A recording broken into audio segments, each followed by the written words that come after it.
नमस्कार।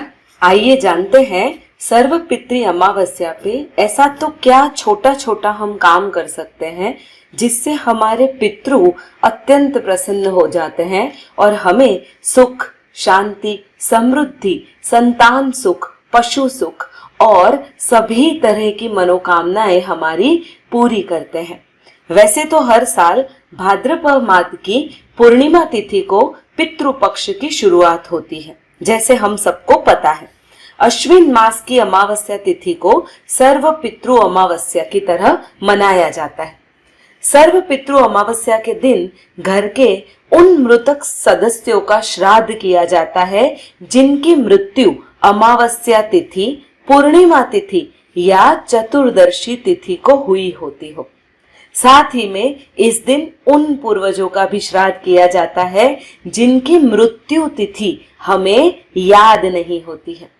सर्व पितृ अमावस्या को पितरों की विदाई का दिन भी माना जाता है। इसी दिन किए गए छोटे छोटे उपायों से पितृ हमेशा हम पर प्रसन्न होते हैं और उनकी गति भी अवश्य होती है। आइए जानते हैं कुछ विशेष उपायों के बारे में। वैसे तो हम सभी को पता है कि अमावस्या के दिन हमें ब्राह्मणों को घर पर बुलाकर उन्हें भोजन अवश्य करवाना चाहिए, किंतु सर्व पितृ अमावस्या के दिन हमें अवश्य ही ब्राह्मणों को बुलाना चाहिए। यदि ब्राह्मण हमें नहीं मिल पाते हैं तो आस पड़ोस के छोटे छोटे बच्चों को भी एकत्रित करके हमें उन्हें मीठा भोजन अवश्य करवाना चाहिए।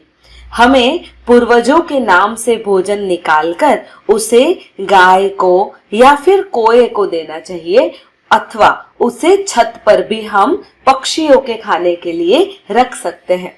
ऐसी मान्यता है कि इससे पितृदेव अत्यंत प्रसन्न हो जाते हैं।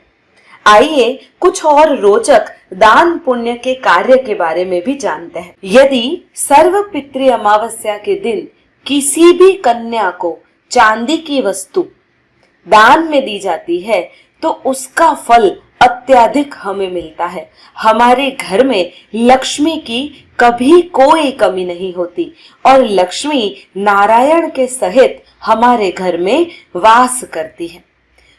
इस दिन ऐसी भी मान्यता है कि हमें कपड़ा, अनाज, गाय का घी और काले तिल भी दान अवश्य करने चाहिए।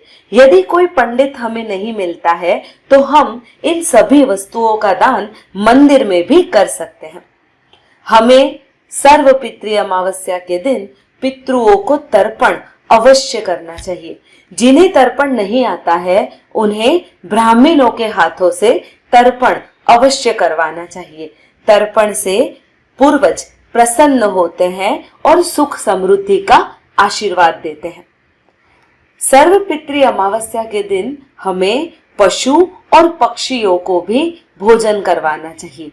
श्राद्ध के लिए हमें हमेशा सात्विक भोजन ही तैयार करना चाहिए जिसमें प्याज और लहसुन का प्रयोग नहीं होता है। ऐसा करने से पितृ प्रसन्न होते हैं और हमें आशीर्वाद देते हैं। तो मित्रों, मुझे अंदाजा है कि आप मेरे इन छोटे छोटे उपायों को कर हमेशा ही पितृओं के आशीर्वाद प्राप्त करते रहेंगे।